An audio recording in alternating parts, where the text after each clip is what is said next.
કાર્તિકેયની તપસ્થલી કૃષ્ણા નદીનું તટ શૈલ પહાડ છે. શૈલ પહાડ ઉપર એટલા બધા અસુરો વધી ગયા હતા, એટલા બધા અસુરો, આખો પહાડ અસુરોથી ઘેરાઈ ગયો હતો.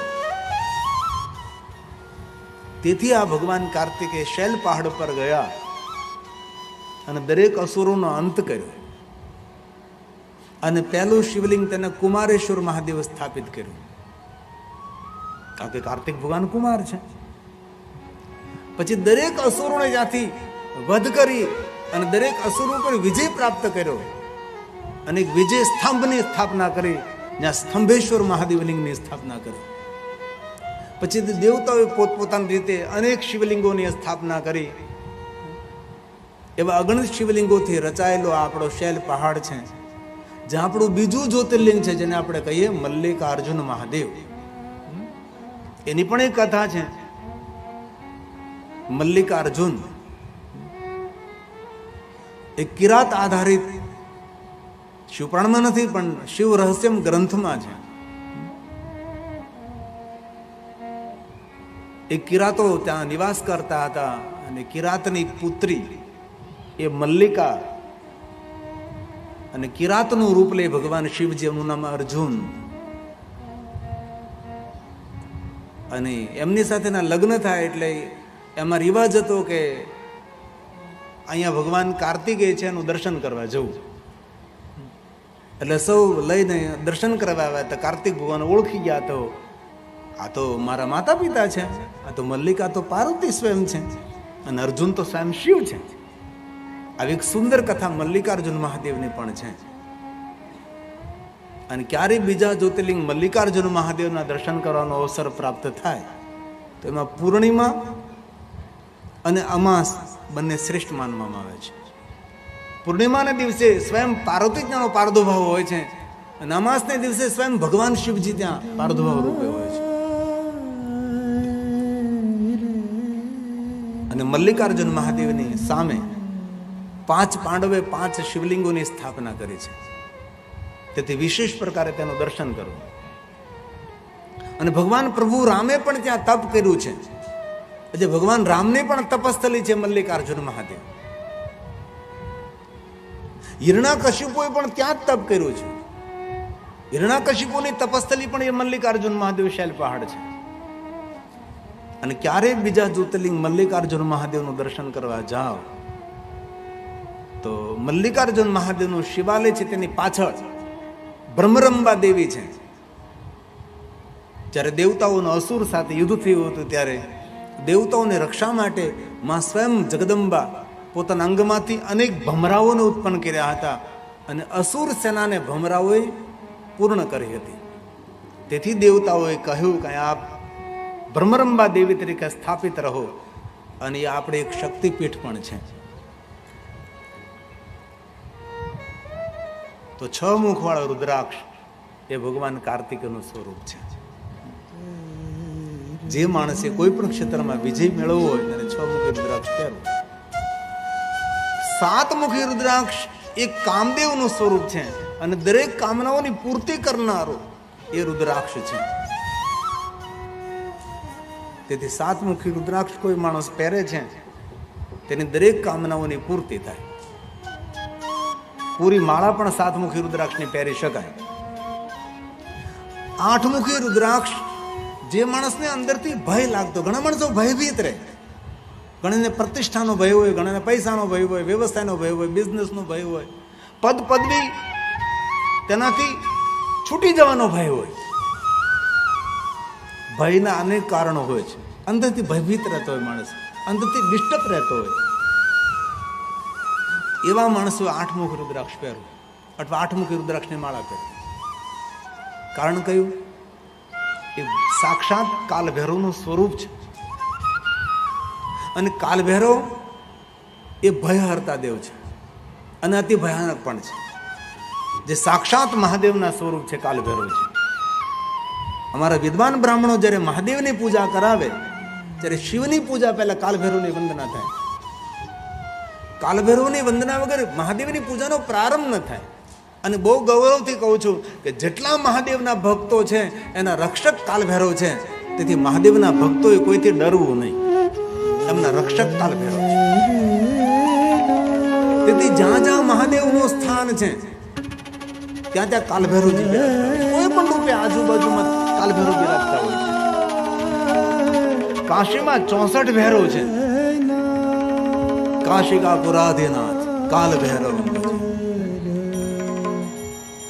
તીક્ષ્ણ દ્રોષ પુણ્ય કાલ ભૈરવ આપે. કલ્પાંતે કાશીનગરના રક્ષક એ ભગવાન કાલ ભૈરવ. દેવાય નમસ્તુભ્યં અનુજ્ઞામ દાતુમર્હસી દેવરાજ સેવ્યમાન પાવનાગ્નિ પંકજમ વ્યાલયજ્ઞ સુબ્રમેન્દુ શેખરમ કૃપાકર નારદાદિ યોગી વૃંદ વંદિતમ દિગંબર કાશિકાપુરાધિનાથ કાલ ભૈરવમ ભજે કાશિકાપુરાધિનાથ કાલ ભૈરવમ ભજે. આનંદ ભૈરવ છે. આનંદ ભૈરવ, આનંદ આપનાર. સૌમ્ય ભૈરવ, શાંત ભૈરવ, ઉગ્ર ભૈરવ, ક્રોધ ભૈરવ, અષ્ટ ભૈરવ, ક્ષેત્ર ભૈરવ. અનેક એવી ભૈરવોની કથા છે. ત્યારે કાશીનગરની યાત્રા કરવાની ઈચ્છા થઈ ને તો કાશીનગરમાં થોડું રોકાવું. કાશીનગરમાં એટલા બધા ભગવાન મહાદેવના લિંગ સ્વરૂપો છે ને કે ગમે એટલું રોકાય તો એ બધા શિવલિંગોનું દર્શન આપણે કરી ન શકાય. એટલા શિવલિંગો કાશીનગરમાં છે. આપણે જે કાશી વિશ્વનાથનું દર્શન કરી અને તરત આવતા રહીએ છીએ. ઘણા શિવલિંગો તો કબ્રસ્તાનમાં છે. શિવાલયના પગથિયા આવું તે બધાને દાટેલા છે, કબર છે. શરમ આવી જોઈએ આપણને. અકારલિંગ, ઉકારલિંગ, મકારલિંગ ત્રણે શિવલિંગો કબ્રસ્તાનમાં છે. એના પગથિયા સુધી દાટેલા છે. અને એક લાટ ભૈરવ છે, એ તો મસ્જિદની વચ્ચે છે. મંદિર તો તોડી નાખ્યું લાટ ભૈરવનું, પણ એ લાટ ભૈરવની મૂર્તિને તોડી ન શકે. આ છે મસ્જિદની વચ્ચે, ત્યાં કોઈને જવાની પરમિશન નથી મળતી. પણ હવે સરકાર આપણી આવી, આપણી જ કહેવાય ને ગુજરાતને, એટલે હવે પરમિશન મળે છે જવાની. ત્યાં આ મસ્જિદમાં છે લાટ ભૈરવ. એક વાત કહું તમને, ન કહેવાય પણ સાધુ છું એટલે કહું છું. આપણા પૈસાને, આપણી સંપત્તિ આપણી રક્ષા નહીં કરી શકે, આપણું સંગઠન આપણી રક્ષા કરી શકે. જો આપણે સંગઠિત નહીં રહીએ તો આ બધું આપણા માટે કાંઈ પણ સુરક્ષિત રહેવાનું નથી. એ સીધી વાત છે. દરેક ડાયા માણસો આ વસ્તુને સમજે છે. આ છે મંદિરની તોડફોડ. ઉગ્રતા નથી આપતો, તમને સંતાપિત નથી કરતો, પણ વસ્તુથી વાકેફ કરું છું. અને અકારલિંગ ને ઉકારલિંગ મકારલિંગમાં તમે રાત્રે ગયા હતા. આજુબાજુ કબ્રસ્તાન વચ્ચે કાલ ભૈરવ બેઠા છે. શું આપણે ઊંચું માથું કરીને હાલવાના દુનિયામાં?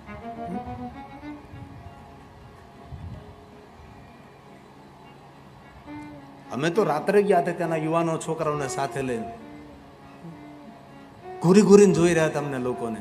જો આ દેખાડે છે કે આ કેટલું પ્રાચીન મહાદેવનું લિંગસ્થાન છે. અકારેશ્વર મહાદેવ, ઉકારેશ્વર મહાદેવ, આ બધી કબર છે આજુબાજુમાં, શિવાલયની આજુબાજુમાં. કાશીમાં અગણિત ભગવાન મહાદેવના લિંગ સ્વરૂપો છે. વસ્તુથી વાકેફ કરું છું, મારે તમને કઈ ડાયા માણસો સમજતા બધું જ. એક મૃત્યુંજય મહાદેવ છે. અગણિત બ્રાહ્મણો બધા પોતાના અજમાનોના કલ્યાણ માટે મૃત્યુંજય મંત્રનો જાપ કરતા હોય છે. અન્ય ઔષધિ કૂપ પણ છે. એ કૂવામાંથી બ્રાહ્મણના બાળકો બધા જ આપણને જલ આપે ઔષધિ સ્વરૂપે. એ કૂવામાંથી કોઈના હાથથી કોઈ માણસ જલ ન લઈ શકે. ફક્ત ને ફક્ત ત્યાં વિપ્ર કુમારો જે હોય છે એ જ એમાંથી તમને જલ આપે. અન્ય કોઈ પોતાને જાતે ન લઈ શકે.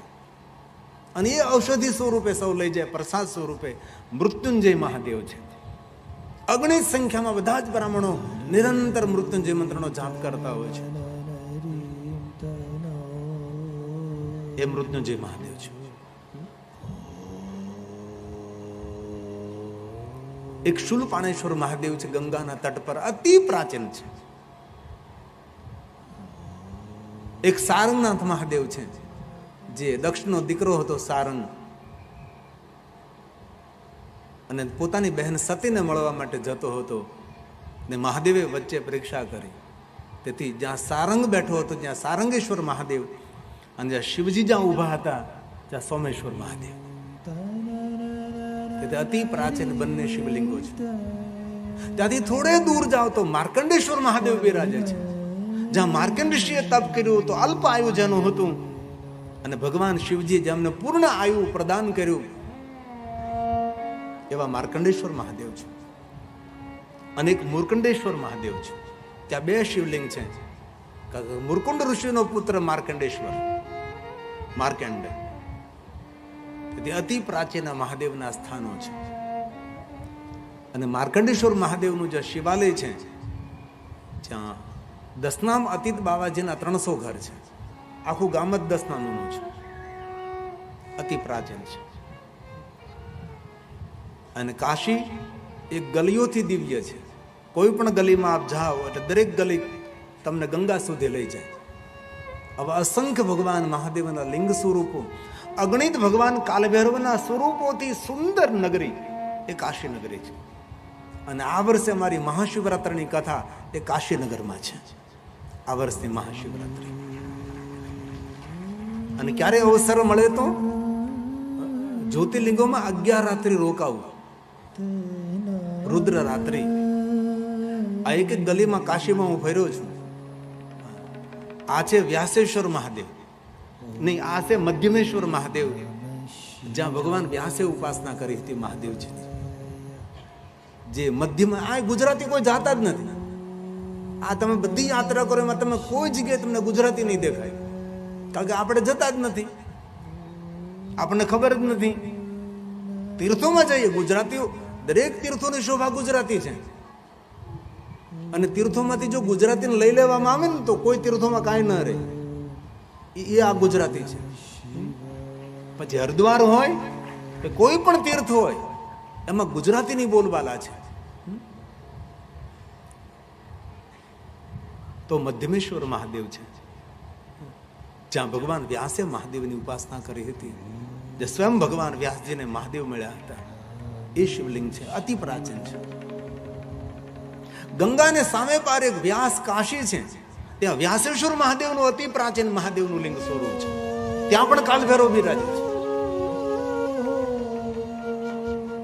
તેથી કોઈ પણ લિંગ સ્થાને આપ જાઓ,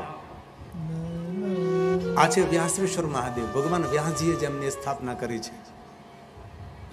એ શિવલિંગનો ખૂબ મહિમા છે. હું તમને મન દ્વારા યાત્રા કરું છું, કારણ કે કથા એક મનની યાત્રા છે. જે અહીંથી બોલીશ ત્યાં તમારું મન પહોંચી જશે.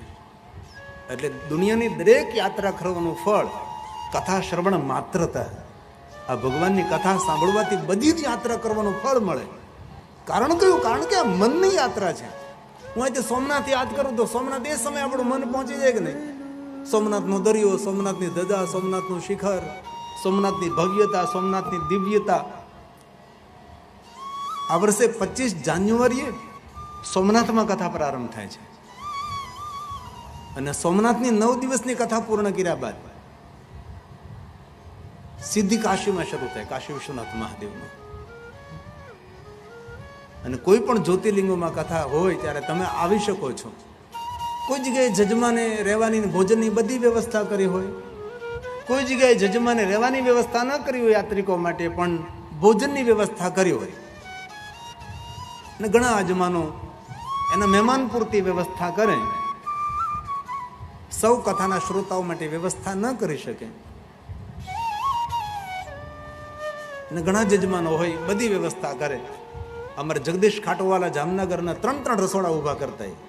કારણ કે એ પોતે મારવાડી, એટલે મારવાડી રસોડું અલગ, જામનગર એટલે ગુજરાતીનો કાફલો તેની સાથે હોય, એટલે ગુજરાતીનું રસોડું અલગ.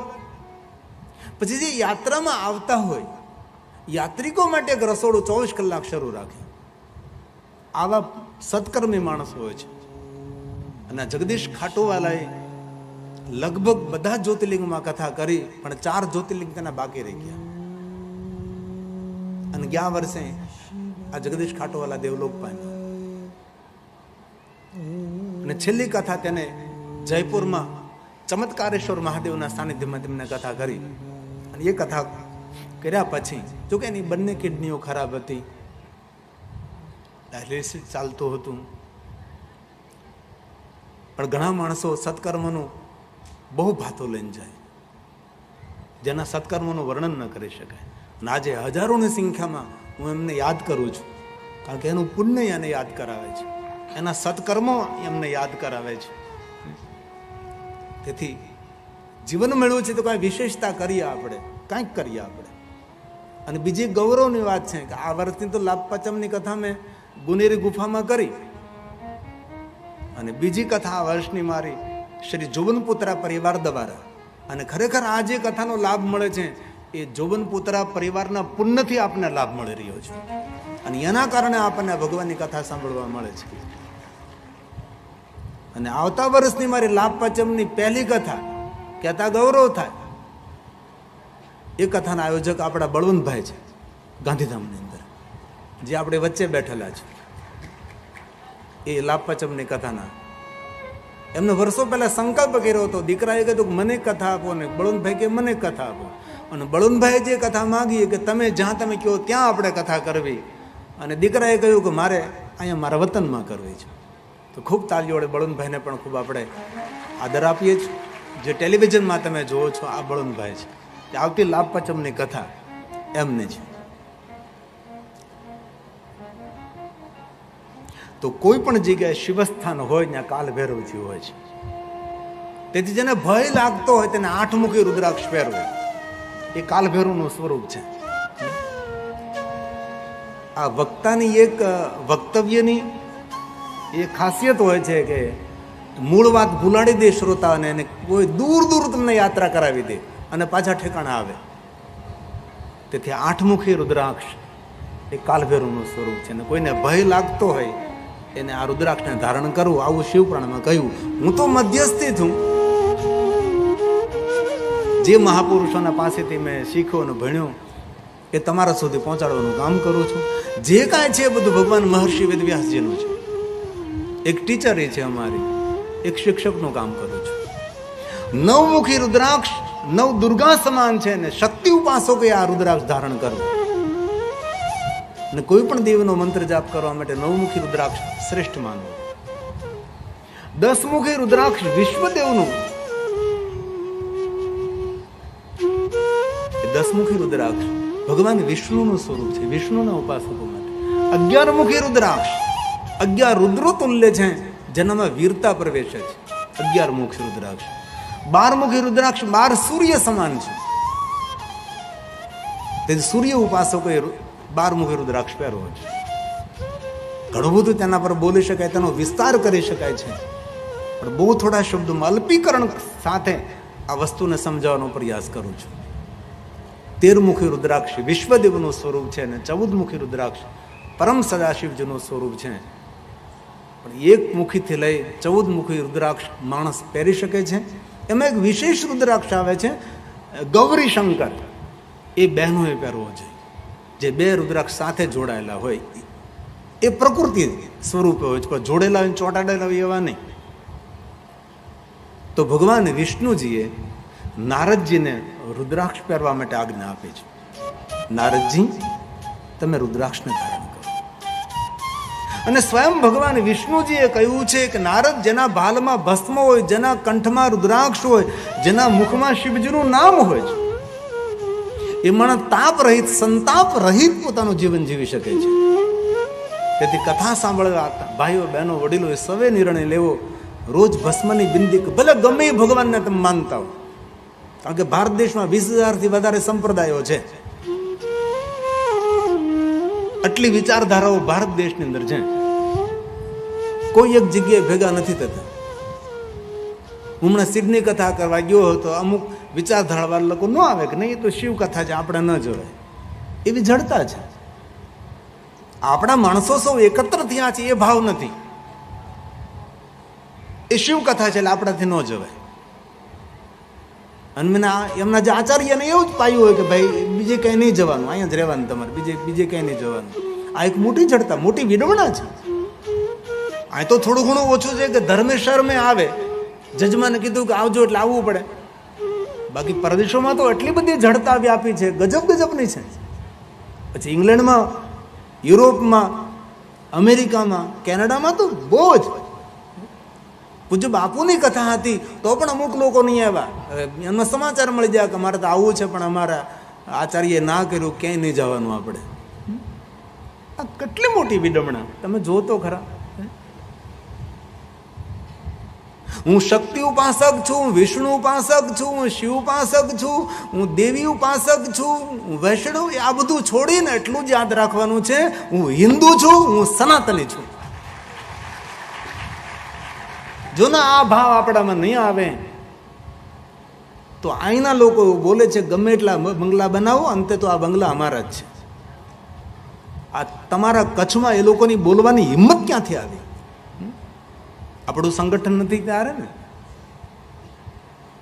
તેથી જાતિ, જ્ઞાતિ, વર્ણ ભેદ છોડીને, ધન સંપત્તિ, નિર્ધનતા છોડીને જેટલા આપણે સંગઠિત રહેશું, એટલા મજબૂત રહેશું, એટલું આપણું કચ્છ સુરક્ષિત રહેશે, આપણી પ્રજા સુરક્ષિત રહેશે. તો ભગવાન વિષ્ણુજીએ નારદજીને શિવ ભક્તિનું માર્ગદર્શન આપ્યું છે. અને કોઈને પણ આપણા જીવનમાં શિવ ભક્તિનું માર્ગદર્શન કરવું એ મોટું પુણ્ય છે. એનાથી મોટું કોઈ પુણ્ય નથી. સંસારમાં ભટકતો લટકતો માણસ હોય અને દુઃખી થતો માણસ હોય, તેને શિવજીના સુધી પહોંચાડવો એનાથી મોટું કોઈ પુણ્ય પણ નથી. અને બહુ હૃદયથી કહું છું, ક્યારે પણ આ મન છિન્ન ભિન્ન થઈ ગયું હોય, ચેન ન પડતું હોય, અને ચેન વગર સાયકલ પણ ન ચાલે ને જીવન પણ ન ચાલે. ક્યારેય બેચેની હોય ત્યારે એક જ વસ્તુનું કામ કરવાનું, બધું છોડી અને તમારી આજુબાજુમાં કોઈ જગ્યાએ શિવાલય હોય ત્યાં જઈને શાંતિથી બેસી જાઓ. તમારા બધા જ પ્રશ્નોનો ઉકેલ ભગવાન મહાદેવ તમને આપશે. અને મહાદેવ બેઠા બેઠા આપણી રાહ જોવે છે. 24 કલાક કોઈ પણ માણસ કોઈ પણ સમયે ભગવાન શિવની પાસે જઈ શકે છે. અત્યાર સુધીમાં શિવાલયમાં કોઈ જગ્યાએ પડદા નથી જોયા આપણે. પટ રહિત જેનું જીવન છે, કપટ રહિત શિવજી છે. શિવજીનું પૂરું ચરિત્ર તમે જુઓ, ભગવાન મહાદેવે થોડું પણ કપટ બીજા સાથે કોઈ દિવસ કર્યું નથી. કપટ રહિત જેનું ચરિત્ર છે એવા ભગવાન શિવ છે. તેથી શિવાલયમાં કોઈ પટ નહીં, મહાદેવના ચરિત્રમાં કોઈ કપટ નહીં, અને કોઈ ખટપટ પણ નહીં. અને આપણે તેમાંથી ઊંચા નથી આવતા. આઈની વાત અહીંયા લઈ જઈ, આઈની વાત અહીંયા લઈ જઈ, આઈની વાત અહીંયા લઈ જઈ, પેલી જ વાત અહીંયા લઈ જઈ. આવી માનસિક વૃત્તિ માણસે દૂર કરવી જોઈએ.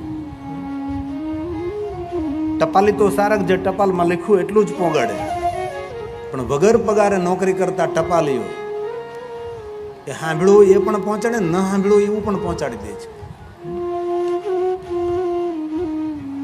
અમારે એક મહાકાલેશ્વરમાં પ્રકાંડ વિદ્વાન છે વાસુદેવ શાસ્ત્રી, જેને 20,000 થી વધારે બાળકોને વિદ્વાન બનાવ્યા છે. એને એક દ્રષ્ટાંત આપ્યું હતું ખટપટનું. એનું પરિણામ કેવું આવે?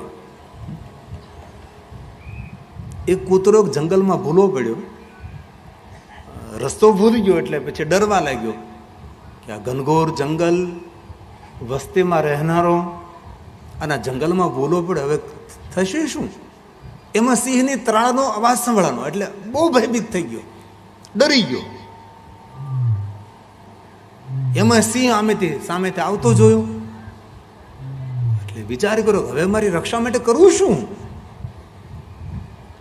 એટલે પેલો કૂતરો બોલવા લાગ્યો,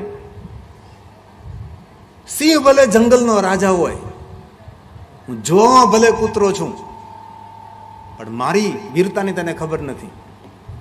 એક સિંહને મેં ફાડી ખાધો છે, અને બીજો સિંહ આવે તો પણ એને ફાડી ખાવાનો છે મારે. આવું જોર જોરથી બોલવા લાગ્યો. અને ચાણક્યએ કીધું પણ છે કે તમે અંદરથી ભલે વીર ન હો, પણ તમારો દેખાવ છે ને એ વીરતાનો હોવો જોઈએ.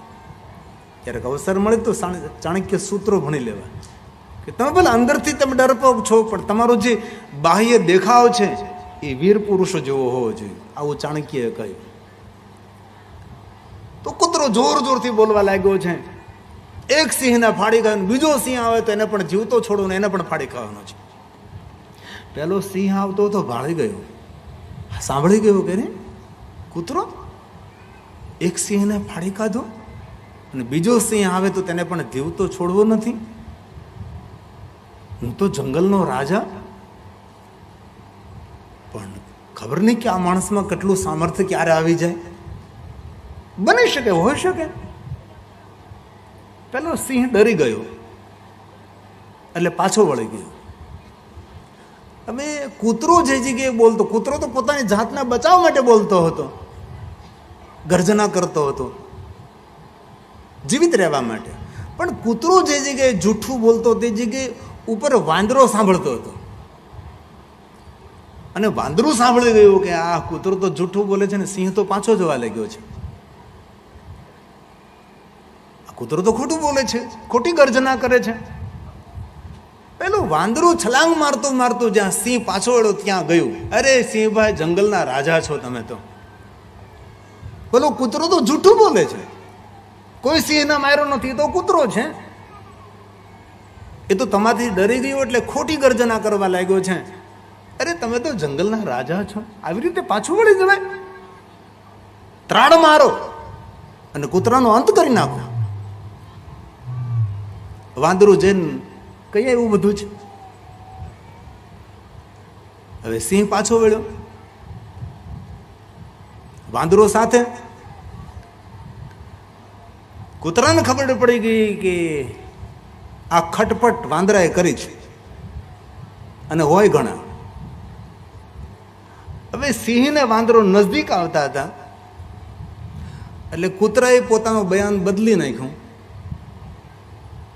એક સિંહને ફાડી ખાધો છે ને બીજો સિંહ આવતો હતો અને મારાથી ડરી ગયો એટલે પાછો ફરી ગયો. વાંદરાને મેં સમજાવીને મોકલ્યો, કોઈ પણ સંજોગોએ સિંહને તું મારી પાસે લઈ આવો. પેલા સિંહ વાંદરાને સામે જોયું, એમ તું મને લઈ જાશો મરવા માટે? મારો કહેવાનો અર્થ છે ખટપટ કરનારા માણસોની હાલત આવી થાય છે. તેથી આ વસ્તુથી આપણે દૂર રહેવાનું છે. શિવજીનું ચરિત્ર એટલું પ્રેરણા વાળું છે, કોઈ પટ નહીં, કોઈ કપટ નહીં અને કવિ કોઈ ખટપટ નહીં. અને આપણા જીવનમાં તો પડદા એટલા, કપટે એટલું અને ખટપટ પણ એટલી.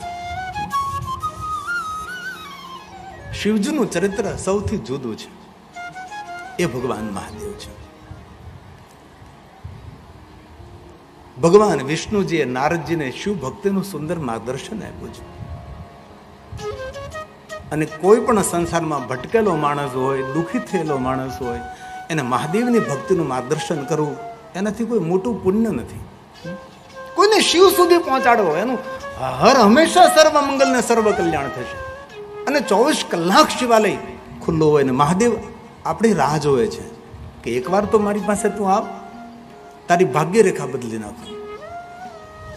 અને વિધાતાના લેખ દુનિયામાં કોઈ ન બદલી શકે, વિધાતાના લેખ એક મહાદેવ જ બદલી શકે છે. ઘણી વાર આપણે એવું બોલતા હોય કે વિધાતાના લેખને કોઈ ન બદલી શકે. વિધાતાના લેખને આ બદલવા માટે ભગવાન સ્વયં મહાદેવ છે. એવું પણ વિચારવું જોઈએ કે આપણા લેખ તો સૌ વિધાતાએ લખ્યા છે, પણ વિધાતાના લેખ લખનાર કોણ? કોઈ તો હોય ને. આપણા જો લેખ લખ્યા છે વિધાતા લખ્યા, તો વિધાતાના લેખ લખનાર કોણ? વિધાતાના લેખ લખનાર બીજો કોઈ નહીં, સ્વયં ભગવાન મહાદેવ છે. ઘણી વાર આપણે એવું બોલતા હોઈએ કે સુંદર કોઈ પ્રવચન કરે તો આપણે કહીએ કે એની જીવા પર માં સરસ્વતી છે. કોઈ સુંદર ગાતો હોય તો આપણે એવું બોલીએ કે એના કંઠમાં માતા સરસ્વતી નિવાસ કરે છે. હવે તો લોકો એવું નથી બોલતા. હવે તો કોઈ સરસ ગાતું તેમ કે એના ગળામાં કોયલે માળો બાંધ્યો છે. આવું હોઈ શકે? હળાહળ જુઠ્ઠું. કોઈ સુંદર ગાતો હોય તો કહીએ કે એના કંઠમાં માતા સરસ્વતી નિવાસ કરે. અને કોઈ સુંદર પ્રવચન કરતો તો આપણે એમ કહીએ કે એને જીવા પર માતા સરસ્વતી નિવાસ કરે. તો માતા સરસ્વતી જ્યારે બોલે છે તેને જીવા પર કોણ? માતા સરસ્વતી જ્યારે સુંદર ગાયન કરે તેના કંઠમાં કોણ? આપણા કંઠમાં માતા સરસ્વતી, પણ માતા સરસ્વતીના કંઠમાં તો સાક્ષાત નીલકંઠ બિરાજે છે અને મહાદેવના પરમ ભક્ત છે.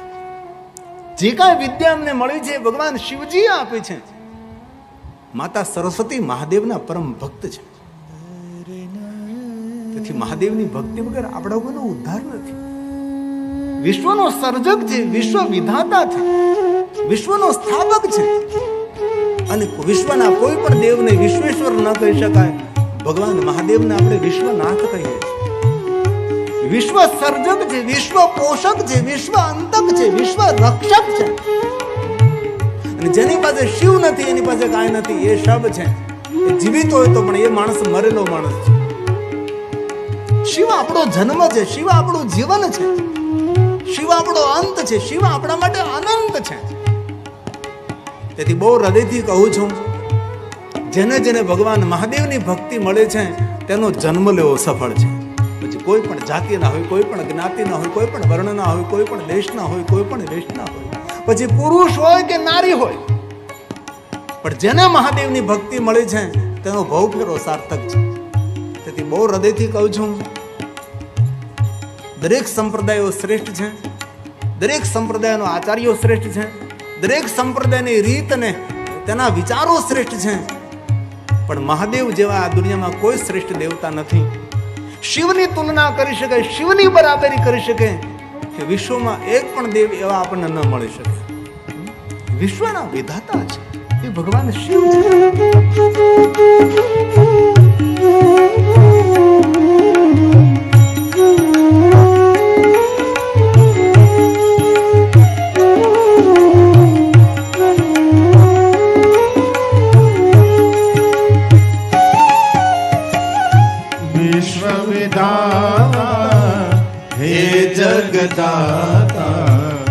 विश्व विधाता हे जगदाता कल्याण करो महादेव,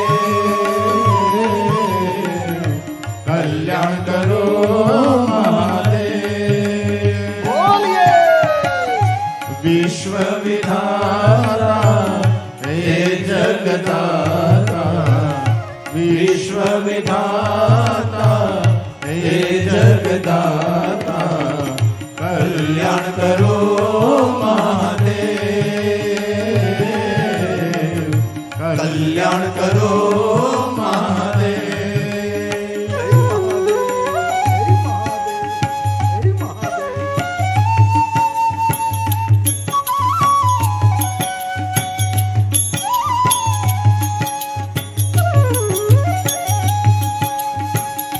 महादेव को याद करें, जीवन में कोई फरियाद नहीं रहेगी. हे महादेव, हे महादेव, हे महादेव.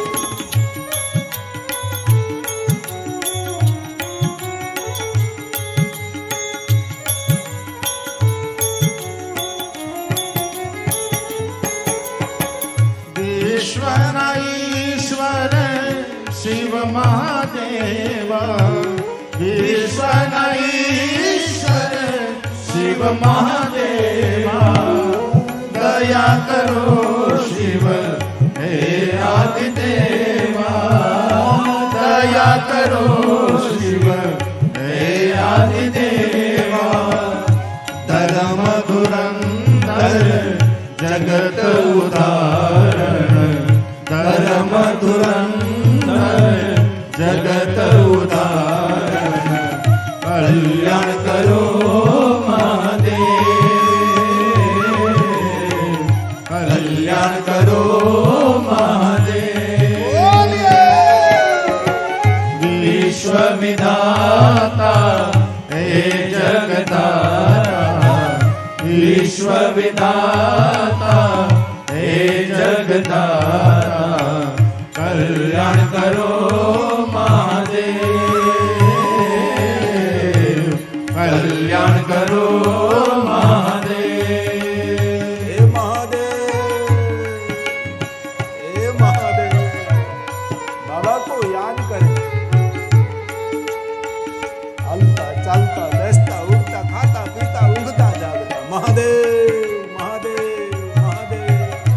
जो महादेव को याद कर दे उनको महानता श्रेष्ठता मिलती.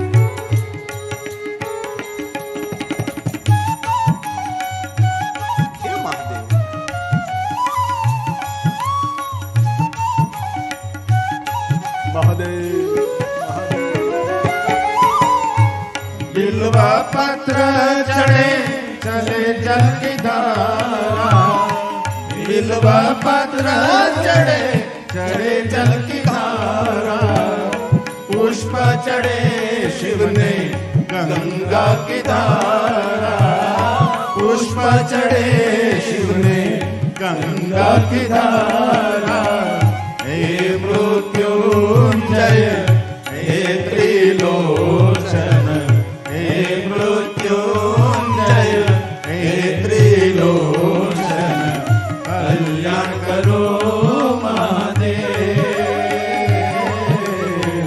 कल्याण करो विश्व विधाता हे जगदाता, विश्व विधाता हे जगदाता, कल्याण करो महादेव, कल्याण करो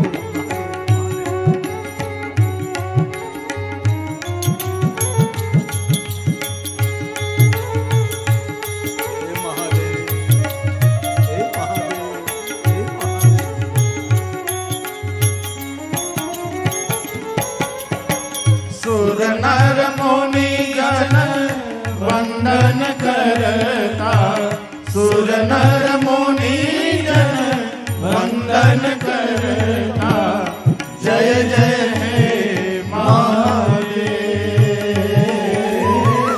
जय जय हे महादेव, जय गिरिनाथ जय बाड़ेश्वर, जय गिरिनाथ जय बाड़ेश्वर, कल्याण करो महादेव,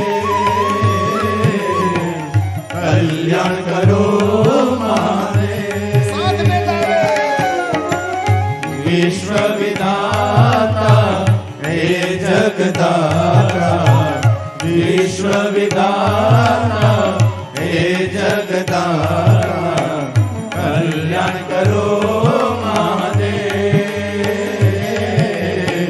कल्याण करो महादेव, कल्याण करो महादेव, कल्याण करो महादेव। ભગવાન વિષ્ણુ કહે છે નારદજી, આ ત્રણ વાત તમે યાદ રાખો. હવે તમને બીજી ત્રણ વાત કહું છું. વિષ્ણુ ભગવાન નારદજીને ભગવાન મહાદેવની ભક્તિથી પ્રેરિત કરે છે અને કહેતા બહુ ગૌરવ થાય છે. નારદજી મહાદેવના પરમ ભક્ત છે. ઘણા લોકો એવું સમજે કે નારદજી નારાયણ નારાયણ બોલે છે.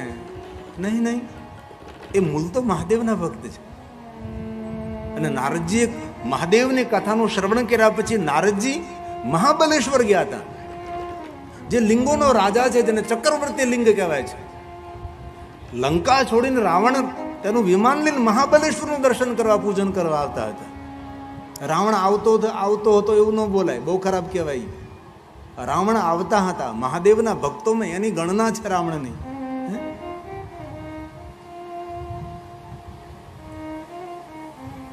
એ લિંગ રાજ છે, એ ચક્રવર્તી લિંગ છે મહાબલેશ્વર. અને કહેતા મને એ પણ ખુશી થાય છે કે ભલે ક્યારે અમે કરીએ નક્કી નહીં, પણ આ બળવંતભાઈના અજમાન પદે મહાબલેશ્વર અમે કથા કરવાના છે, જે ચક્રવર્તી લિંગ છે. જજમાન પદી અમારે. મને એમને કહ્યું હતું કે તમે જ્યાં કહો ત્યાં કથા આપણે કરવી, તો તમારું નામ બળુભાઈ છે તો મહાબલેશ્વર જ કરાય ને, જે લિંગોનો રાજા છે. લિંગોનો રાજા છે. અને જે પાંચમની કથા થઈ રહી તો એ તો એમના દીકરાની માંગણી હતી, એટલે લાભ પાંચમ એમને અહીંયા આપી આપણે.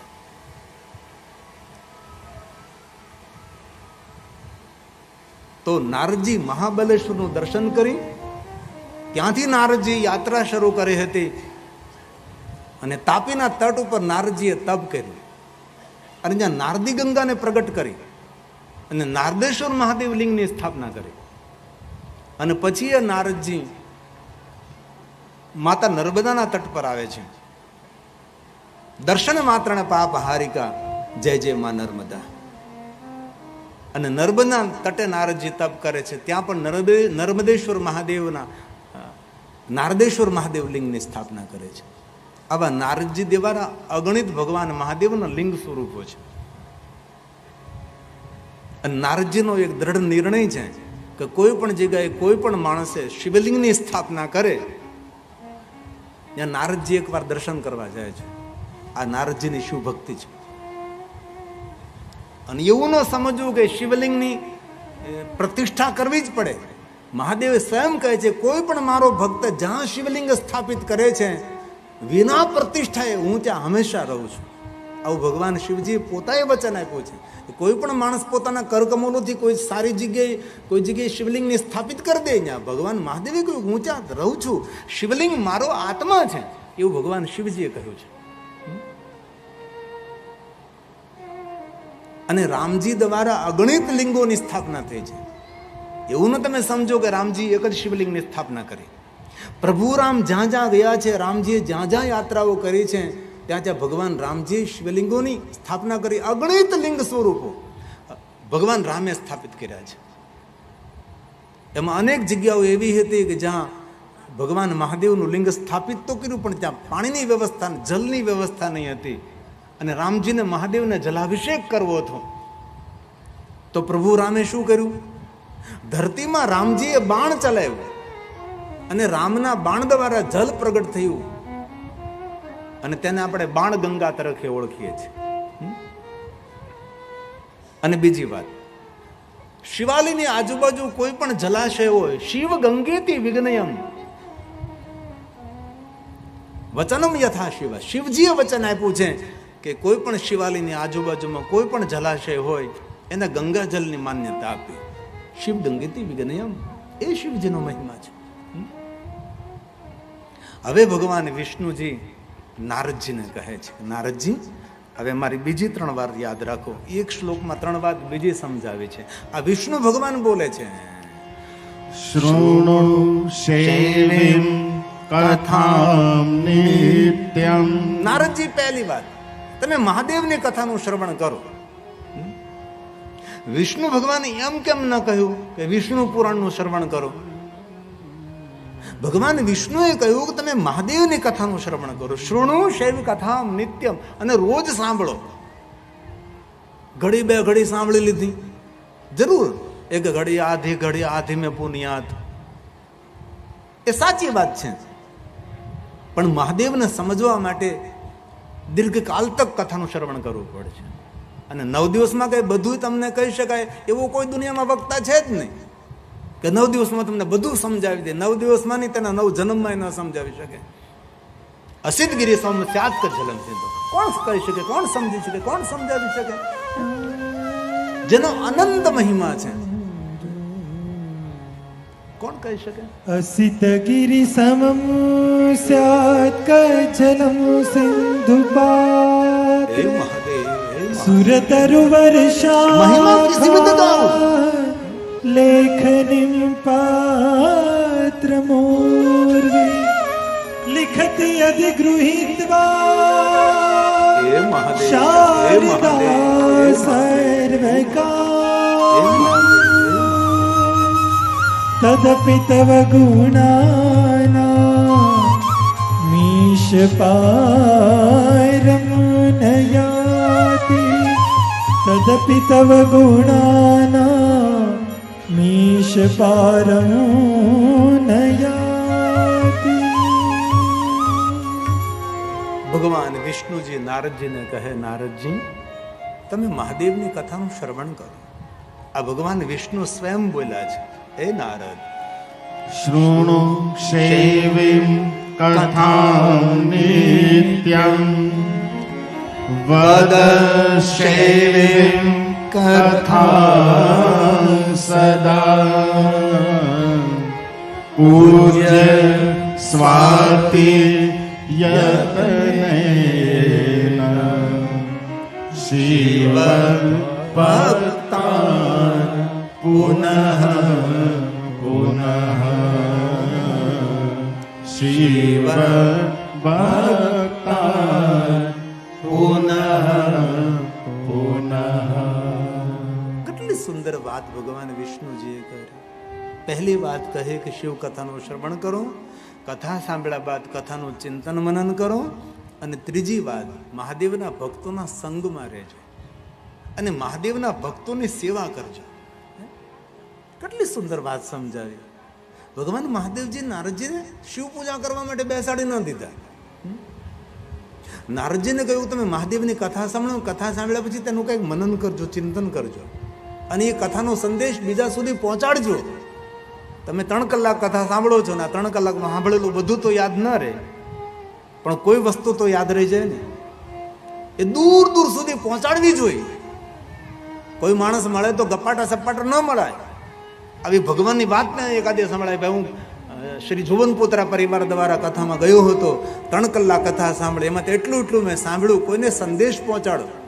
અને એક વાત કહું, કોઈને 2 સારી વાત સંભળાવી ને એ સમાજની મોટામાં મોટી સેવા છે. કોઈના કાનમાં કચરાઓ ન ભરાય, કે એનું ચિત્ત, તેનું મન ડામાડોળ થઈ જાય, વ્યતીત થઈ જાય તે માણસ નહીં. આપણા જીવન માર્ગમાં કોઈ મળે તો એને 2 સારી વાતો સંભળાવી. 3 કલાક કથા સાંભળે કાંઈક તો યાદ આવ્યું હોય ને. તેથી ભગવાન વિષ્ણુએ નારદને કહ્યું કે નારદ કથા સાંભળ્યા બાદ એ કથાનો સંદેશ દૂર દૂર સુધી પહોંચાડો તમે, અને મહાદેવના ભક્તોના સંગમાં રહેજો અને શિવ ભક્તોના સંગમાં રહી અને શિવ ભક્તોની સેવા કરજો. અને મહાદેવે પણ કહ્યું છે કોઈ મારો ભક્ત હોય અને એની સેવા કરે એ મારી સેવા છે. અને શિવજી મહારાજે તો ત્યાં સુધી કહ્યું, કોઈ પણ જીવને જ્યારે તૃપ્ત કરો છો ત્યારે જીવને તમે તૃપ્ત નથી કરી રહ્યા, એ મને તૃપ્ત કરી રહ્યા છો. આવું દરેકે સમજવું. આવું ભગવાન સ્વયં શિવ કહે છે. તેથી ભગવાન વિષ્ણુજીએ નારદજીને 6 વાતો સમજાવી. પહેલા કહ્યું મનને શાંત કરવા માટે ભાલમાં ભસ્મનું ત્રિપુંડ કરો. સંતાપમાંથી મુક્ત થવા માટે તમે ઓમ નમઃ શિવાય મંત્રનો જાપ કરો. તમારા પોતાની માનસિકતાની સુરક્ષા માટે રુદ્રાક્ષને ધારણ કરો. શરીરની સુરક્ષા માટે તો ઘણું બધું આપણે કર્યું છે, પણ માનસિક સુરક્ષા માટે શું? રમરુદ્ર રોગનાશાય ધન્વંતરી રુદ્ર. એ માનસિક અને શારીરિક આપણી રક્ષા કરે છે, એ છે રુદ્રાક્ષ. સાક્ષાત ભગવાન ધન્વંતરીનું સ્વરૂપ છે એ રુદ્રાક્ષ છે. રુદ્રનું સ્વરૂપ છે એ રુદ્રાક્ષ છે. આપણી રક્ષા કરે છે. આપણી માનસિકતા પ્રબળ રહે, આપણી માનસિકતા મજબૂત રહે, માણસનું મનોબળ નબળું ન પડે, તેથી રુદ્રાક્ષ છે. ઘણા માણસો કે રુદ્રાક્ષ પહેરવાથી ભગવાન મળે. અરે ભગવાન મળે ન મળે, આ બધી ઔષધિ છે, આ જીવન માટે આવશ્યક છે. અને ધર્મની બાબતમાં સંવાદ કરવો, તર્ક નહીં કરવો, અને તર્કવાદીઓથી બહુ દૂર રહેવું. આધ્યાત્મિક ક્ષેત્ર તર્ક કરવા માટે નથી, આધ્યાત્મિક ક્ષેત્ર સંવાદ કરવા માટે છે, ગોષ્ઠી કરવા માટે છે, બીજા વાર્તાલાપ કરે. ભાઈ મેં આવું સાંભળ્યું છે, આ પુરાણમાં આમ કહ્યું છે, આ પુરાણમાં આવી રીતને કહ્યું છે, આનો ભેદ કયો આનો? એ ભગવાનની કથા છે જે જીવનની વ્યથામાંથી આપણને મુક્ત કરે છે. હવે ભગવાન વિષ્ણુજી નારદજીને કહે છે કે નારદજી, ભગવાનની કથાનું શ્રવણ કરવું એ ભક્તિનું દ્વાર છે. કોઈ માણસ એમ કહે કે મારે ભક્તિ માર્ગમાં પ્રવેશ કરવો છે તો શું કરવું જોઈએ? તેના માટે આ પહેલો નિયમ, ભગવાનની કથા સાંભળ, ત્યાર પછી ધીરે ધીરે તારામાં ભક્તિ પ્રવેશ કરશે. તેથી વિષ્ણુજી બોલ્યા છે, અને શિવ મહાપડા ગ્રંથમાં સ્વયં ભગવાન વ્યાસજી કહે, શ્રોત્રેણ શ્રોત્રેણ શ્રવણમ તસ્ય. ભગવાને 2 કાન આપ્યા છે તો કથાનું શ્રવણ કરો, અને જીભ આપી છે તો વચસા કીર્તનમ તથા મન આપ્યું છે તો મનન કરો. મનસા મનનમ તસ્ય સાધન નહીં, મહાસાધન મૂર્છતે મહાસાધન મૂર્છતે. કથા સાંભળવી એ ભગવાનના આશીર્વાદ છે. ભદ્રમ કર્ણેભિ શૃણુયામ દેવા. ઋષિ મુનિઓ કહ્યું દેવતાઓને કે દેવતાઓ ધન સંપત્તિ વૈભવ નહીં, એ તો ભાગ્ય અનુસાર મળી જશે, પણ ભગવાનની સુંદર સુંદર કથા સાંભળવાનો, ભદ્ર કથા સાંભળવાનો અવસર પ્રાપ્ત થાય. અભદ્ર અમને સાંભળવા ન મળે, અપશબ્દ અમને સાંભળવા ન મળે, અમને સારી સારી સુંદર સુંદર ભગવત કથાઓ સાંભળવા મળે. આ ઋષિ મુનિઓની પ્રાર્થના છે.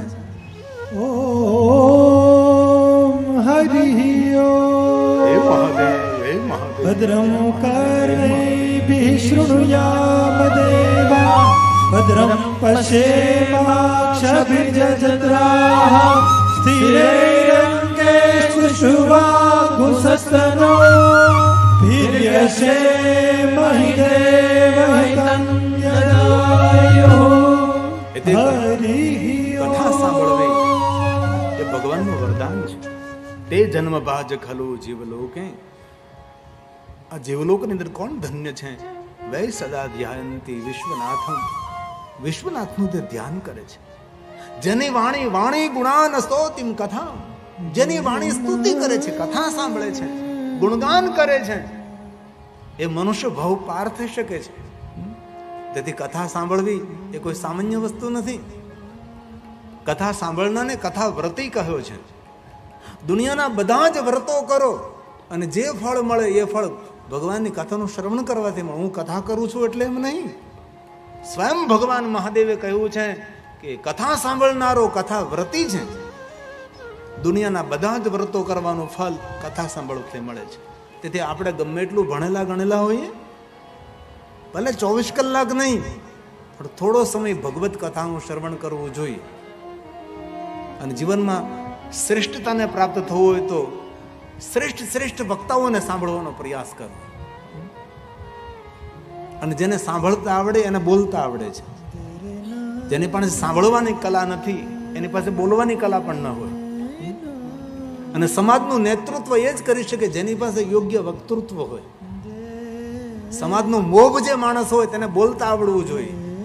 એની વાણીમાં જો સભ્યતા, દિવ્યતા, ભવ્યતા ન હોય તો એ માણસ સમાજનું સુકાન ન સંભાળી શકે. તે સમાજનો અગ્રણી કેવો હોવો જોઈએ? ધનપતિને આપણે મોટો માણ એમ નહીં, તેની પાસે બોલવાની સુંદર કલા હોવી જોઈએ. લશ્કરનો અફસર કેવો હોય? નાસી પાસે જે લશ્કર તો પણ તેમાં આગ જગાડી દે એવું પ્રવચન કરે, થનગનાટ કરી દે. પગ તૂટી ગયો, હાથ તૂટી ગયો તો પણ તેના હાથમાં બંદૂક પકડાઈ દે. આવું જેનું પ્રવચન હોય એ સમાજનો લીડર હોય. નેતૃત્વ એ સંભાળી શકે જેની પાસે યોગ્ય વક્તૃત્વ હોય, બોલવાની શક્તિ ન હોય. તેથી આપણા ભારત દેશનું ભાગ્ય ઉજ્જવળ છે કે આપણા દેશના માનનીય વડાપ્રધાન પાસે બોલવાની કલા જોરદાર કલા છે. દુનિયાના કોઈ પાસે નથી એમ કહી શકાય એટલી બોલવાની જોરદાર કલા. તેથી નેતૃત્વ. હમણાં હું વિદેશની યાત્રા કરીને આવ્યો છું, નાના લોકો કહેતા હતા કે પહેલા અમારું આ દેશમાં કઈ માન જ નહીં હતું. એડેલાઇડ ગયો, સિડની ગયો, ઓસ્ટ્રેલિયા, તો નાના આપણા માણસો કહેતા હતા કે લોકો અમને તુચ્છતાથી જોતા હતા. પણ જ્યારથી આપણા દેશના વડાપ્રધાન માનનીય નરેન્દ્રભાઈ બન્યા ત્યારથી આપણા સૌનું અહીંયા માન વધી ગયું છે. એ દેશ વિદેશમાં આપણા માણસોનું માન વધાર્યું છે. ભલે પક્ષપાતની વાત ન કરીએ, પણ જે યોગ્ય છે તો લોકો સુધી સંદેશ પહોંચવો જોઈએ. તો ભગવાન વિષ્ણુજીએ કહ્યું છે નારદજીને કે નારદ, તમે ભગવાન મહાદેવની કથાનું શ્રવણ કરો. નારદે પ્રશ્ન કર્યો કે ભગવાન વિષ્ણુજી, મને મહાદેવની કથા કહે કોણ? હું શિવજીની કથાનું શ્રવણ કરવા પાસે કોની પાસે જાઉં? મને કોઈ સંભળાવનાર તો જોઈએ ને. તમે કહ્યું શુણુ શૈવ કથામ નિત્યમ, તો આપ મને ઠેકાણું બતાવો કે ક્યાં હું કથા સાંભળવા જાઉં. ત્યારે વિષ્ણુ ભગવાન બહુ સરસ બોલ્યા છે ભગવાન શ્રી હરિ કહે છે, નારદજી દૂર જવાની જરૂર નથી, તમારા પિતા બ્રહ્માજીની પાસે જાઓ અને બ્રહ્માજીને જેની વિનંતી કરો કે સ્વયં બ્રહ્માજી તમને મહાદેવની કથા સંભળાવે. અને એ નારદજી ભગવાન વિષ્ણુને પ્રણામ કરી શિવ ભક્તિનો બોધ લઈ અને એ નારદજી બ્રહ્મલોકમાં પહોંચે છે. અને પિતામાં બ્રહ્માજી, ચતુર્મુખી બ્રહ્માજી સુંદર આસન પર બિરાજમાન છે. નારદ પિતાની પાસે જાય છે. નારદજી પ્રણામ કરે છે પિતાને, પછી સાષ્ટાંગ પ્રણામ કરે છે નારદજી. અને એ નારદજી પિતા બ્રહ્માજીને દંડવત પ્રણામ કરે છે. અને દંડવત પ્રણામ કરીને નારદજી પોતાના પિતા બ્રહ્માજીની પરિક્રમા કરે છે. અને પરિક્રમા કરીને ફરી પાછા પ્રણામ કરે, સાષ્ટાંગ પ્રણામ કરે, દંડવત પ્રણામ કરે છે. આને કહેવાય શિષ્ટાચાર. આપણે દિવાળીને પરિક્રમા કરીએ, શિવાલયને પરિક્રમા કરીએ, આપણા ગુજરાતીઓ ગિરનાર પર્વતને પરિક્રમા કરે, વૈષ્ણવ ગોવર્ધન પર્વતને પરિક્રમા કરે, ભગવાન ગોવર્ધનનાથજીને. મહારાષ્ટ્રના લોકો બ્રહ્મગીરી પહાડની પરિક્રમા કરે, 14 દિવસ લાગે.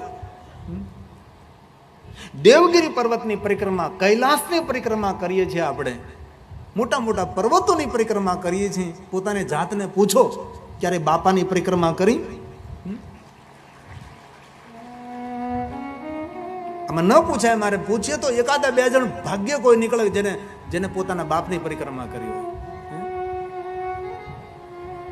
અને બહુ હૃદયથી સાધુ તરીકે કહું છું, ભલે બીજા બધા સત્કર્મો, ધર્મો, કર્મો થાય તમારાથી, બહુ સારી વાત છે, પણ જે બાપને રાજી રાખે છે ને એના ઉપર આ જગતનો બાપ રાજી રહે છે. જેને પોતે નથી ખાધું આપણને ખવડાવ્યું છે, પોતાએ કાળી મજૂરી કરી છે, આપણને ભણાવ્યા છે, પગભર કર્યા છે, સ્વયં પોતાએ જૂના ચપ્પલથી ચલાવી લીધું છે, આપણને સ્કૂલે જવા માટે બૂટ અપાવ્યા હતા, પોતાએ જૂનો મોબાઈલ ચલાવી લીધો, આપણને સ્માર્ટ મોબાઈલ આપ્યો કે મારો દીકરો સ્માર્ટ બને. અને જે પોતાના બાપની સેવા કરતો નથી ને તેને મહાદેવની સેવા કરવાનો અધિકાર નથી. કલયુગમાં દીકરાઓને બાપ સાથે બોલે વ્યવહાર નથી. કેવો કલયુગ! બાપ સાથે બનાવો. એક વાત યાદ રાખજો, માં છે ને કાખમાં બેસાડે, બાપ છે ને કંધા પર બેસાડે. મારો દીકરો મારા કરતા ઊંચો લાગવો જોઈએ, મારો દીકરો મારા કરતા મહાન હોવો જોઈએ, એ બાપ છે. બાપાના ખંભે બેસી એટલે આપણું માથું તો બાપાને ઉપર ગયું. અને બાપ કોઈની સામે હારવા તૈયાર નથી, પણ બાપનો હંમેશા સ્વભાવ છે દીકરાની સામે હારવા તૈયાર છે કે જે સમાજમાં મારું સન્માન છે તેના કરતા મારા દીકરાનું સન્માન મારા કરતા દોઢું હોવું જોઈએ, એ બાપ છે. અને ખૂબ હૃદયથી કહું છું, તમારા ઘરમાં જો જીવિત બાપ હોય ને તો તમારા જેવા કોઈ ભાગ્યશાળી માણસ નથી. જેના ઉપરથી બાપની છત્ર છાયા હટી જાય ને, અને પૂછો ક્યારેક કેવા કપરા દિવસો તેને જીવનમાં જોયા છે. બાપ આપણો રક્ષક છે, બાપ આપણું કવચ છે, બાપ આપણા માટે ઢાલ છે આપણો. તેથી જેટલો મહિમા બાપનો છે, જેટલો મહિમા માનો છે, એટલો જ મહિમા બાપાનો હોય છે. તેથી મારા યુવાન ભાઈઓ બહેનોને મારી હૃદયપૂર્વકની પ્રાર્થના છે, દીકરાઓને પણ પ્રાર્થના છે અને દીકરીઓને તો ખાસ પ્રાર્થના, બાપને દુઃખ થાય તેવું એક ડગલું દીકરીઓએ ભરવું નહીં જોઈએ. અને મારી દીકરીઓને હૃદયપૂર્વકની પ્રાર્થના છે, લગ્ન કરો, પોતાના સમાજમાં લગ્ન કરજો, નકર તમારું જીવન વેર વિખર થઈ જશે. કોઈ તમારા આંસુ લૂછનારો તમારી આજુબાજુમાં નહીં હોય. ચારો તરફથી આપણે ઘેરવાના પ્રયાસો ચાલી રહ્યા છે. આપણે બિઝનેસમાં પડેલા છીએ, વ્યવસાયમાં પડેલા છીએ, ધન એકત્ર કરવામાં પડેલા છે, જમીન એકત્ર કરવામાં પડેલા છે. બાકી આ દુનિયામાં શું શું થઈ રહ્યું છે ને અમને મળો તમે. કેટલી જાણકારી એકત્ર કરી છે મેં લોકોએ, પણ સોશિયલ મીડિયાના કારણે ઘણું બધું ન બોલી શકાય. અત્યારે વક્તાઓને જીભને બાંધી લેવામાં આવે છે.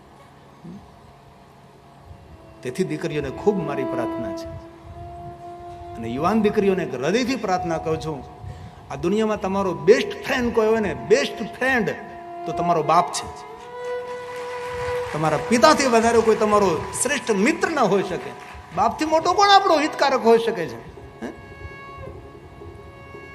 અને બાપનો સ્વભાવ છે, બાપને જરૂર દીકરા ઉપર પ્રેમ હોય, પણ બાપનો નિજી સ્વભાવ છે કે બાપને દીકરા કરતા દીકરી ઉપર 10 ગણો પ્રેમ હોય છે.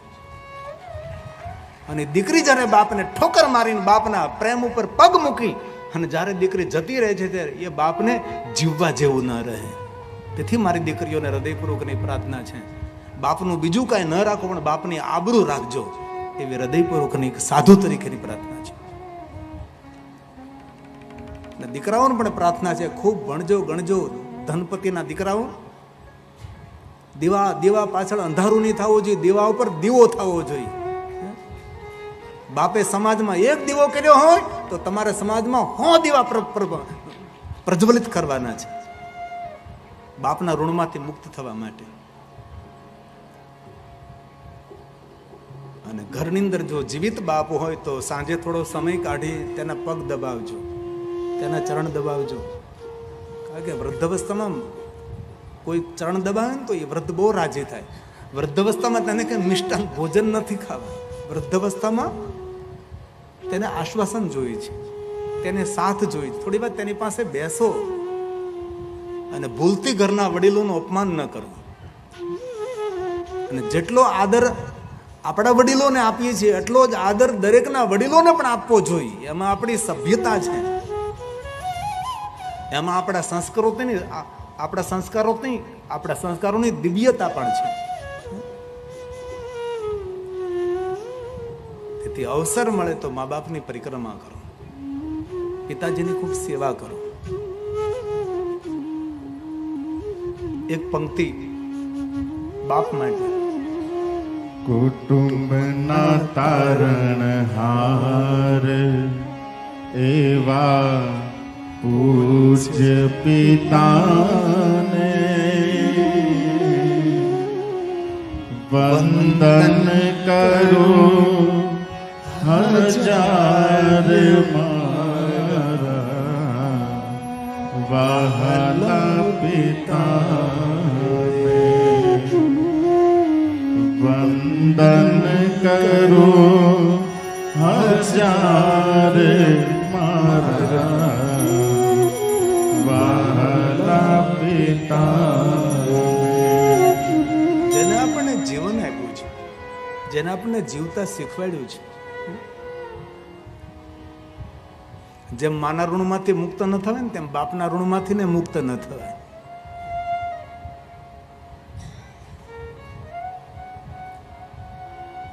અને એ બહુ દિલથી વાત કહું છું.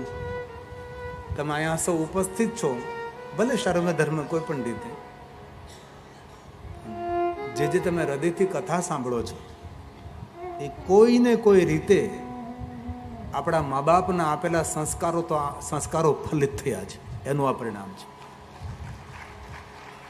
આપણા મા બાપે આપણને કહ્યું છે કે બેટા ભગવાનની કથા સાંભળવી જોઈએ, જેટલો સમય મળે તેટલો સમય સત્સંગ કરવો જોઈએ. એ આપણા પૂર્વજોનું પુણ્ય છે.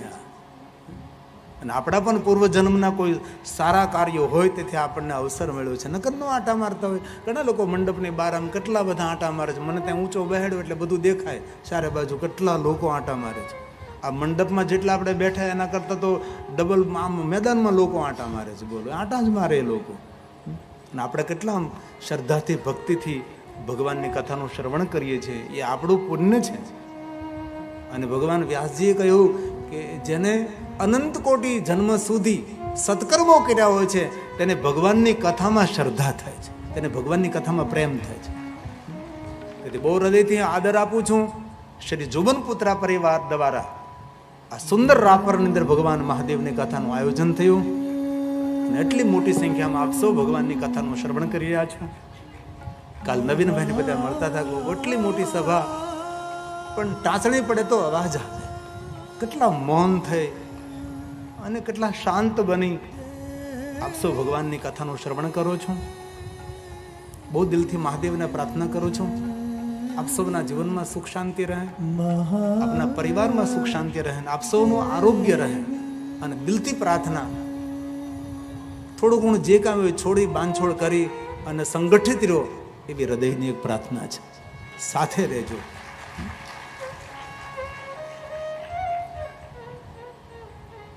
તો હવે 6-10 મિનિટની વાર છે. ઘણા બધા મહેમાનો પણ આવેલા છે. આવનું સન્માન સ્વાગત કરવાનું હોય છે. તો આજ હું નૃત્ય નહીં કરાવું, કારણ કે નૃત્ય કરવાની જગ્યા જ નથી. અમારી બહેનો રાહ જોઈ રહી ક્યારે ડાક ડમરૂ કરાવીને ત્યારે ઊભા થઈ. આમ ડાક ડમરૂ કરીએ તો આખી સભા ડિસ્ટર્બ થાય. અને કેટલા મોટા મોટા સજ્જનો આવ્યા છે, કેટલા મોટા મોટા માણસો આવ્યા, દરેક સમાજના અગ્રણીઓ આવ્યા છે, હે ને. તો આમાં આપણે ડાક ડમરૂ કરીએ તો બધું પછી થોડુંક આમ તેમ થઈ જાય, એટલે ડાક ડમરૂ નહીં કરાવું હું. અને તમે કહેતા હોય તો ડાક ડમરૂ કરીશ તમ તારે, મને કંઈ વાંધો નથી. પધારેલા મહેમાનો ખીમજીભાઈ મૂળજી મેણાત, પધારેલા મહેમાન શ્રી રામજીભાઈ શામજીભાઈ કરોત્રા, વીરજી સવજી મણોદરા, મીઠીબેન રત્ના ચૌધરી, કિડિયાનગરથી સરપંચ શ્રી દિલીપસિંહજી જાદવ. કિડિયાનગરમાં મારે બહુ સુંદર શિવ મહાપણ કથાનું આયોજન કર્યું છે અમારા દિનેશભાઈ, બહુ સરસ વ્યવસ્થિત. અમારે બળુંદભાઈ ઠક્કર ગાંધીધામથી અમારા કથાના મનોરથી છે. બળુંદભાઈ મહાબલેશ્વરમાં કથાનો મનોરથ કર્યો છે. એમના દીકરાએ ગાંધીધામમાં કથાનો મનોરથ કર્યો છે.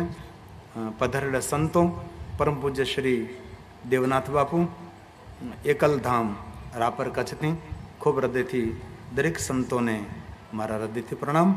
નામી અનામી દરેક સંતોનું કથામાં સ્વાગત કરું છું, હૃદયથી હું પ્રણામ કરું છું. શ્રી કચ્છ વાગડ લેવા પાટીદાર યુવક મિત્ર મંડળ રાપર તથા મુંબઈ દ્વારા આયોજિત 25મા સમૂહ લગ્નમાં જોડાવા માટે દુધઈથી પીપરાળા વસતા બધા જ લેવા પાટીદાર ભાઈઓને અપીલ છે. સબનું સમૂહ લગ્નની તારીખ છે વૈશાખ સુદ ત્રીજ અખાત્રીજ 19/4/2026. લગ્ન સ્થળ શ્રી પટેલ સમાજવાડી, કોટ રોડ, ગુરુકુળ રિંગ રોડ, રાપર. જે જગ્યાએ આપણે અત્યારે કથા ગાઈ રહ્યા છીએ એ સ્થાન પર લેવા પટેલ સમાજના સમૂહ લગ્ન છે. તો ફોર્મ ભરવાનો સમય 20/2/2026થી 20/3/2026 સુધી રહેશે. વધુ માહિતી માટે શ્રી દેવજીભાઈ બેરા તથા શ્રી પ્રકાશભાઈ હરિભાઈ ભાસડિયાને મળજો તેવી પ્રાર્થના છે. અને નામી અનામી દરેક મહેમાનોનું ખૂબ હૃદયથી આપણે સ્વાગત કરીએ છીએ. પધારેલા દરેક સંતોને હૃદયથી આપણે પ્રણામ કરીએ છીએ. રામપુરી મહેશપુરી ગોસ્વામી, સિયા ઓપ્ટિકલ્સ બાપુના ચશ્માની સેવા આપી, ધન્યવાદ. ડાવિન ગિરીશભાઈ ગોસ્વામી, માંડવી કચ્છ.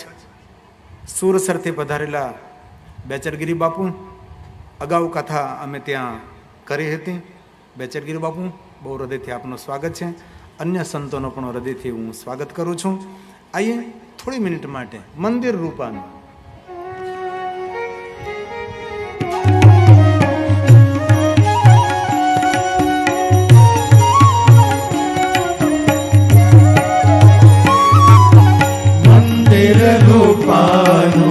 મૂર્તિ સોનાની, મંદિર રૂપાનું મૂર્તિ સોનાની.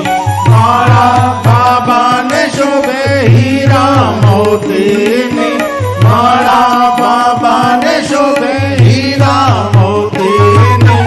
શીશ પર ગંગાની ધાર, મન મારો પાવન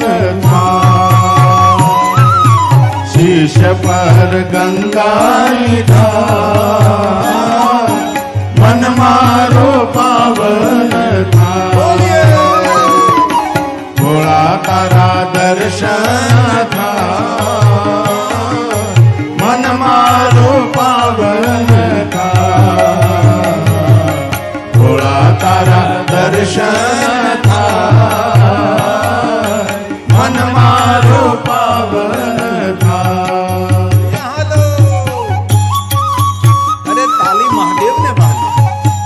તાલી પાડવાથી રોગ પ્રતિકારક શક્તિ વધે. તાલી પાડવાથી નકારાત્મક ઉર્જા ઓછી થાય. કીર્તનમાં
મારું પાવન થાય.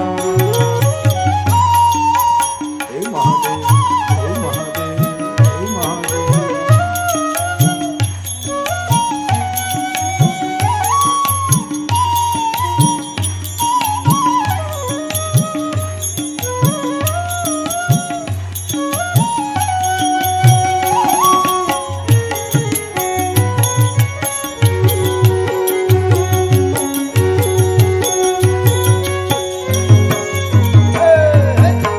ભક્તિ તમારી લાગે છે પ્યારી, ભક્તિ તમારી લાગે છે પ્યારી. મૂર્તિ દેખીને હું જાઉં છું વારી, મૂર્તિ દેખીને હું જાઉં છું વારી. ભક્તોને આનંદ થાય, મન મારું પાવન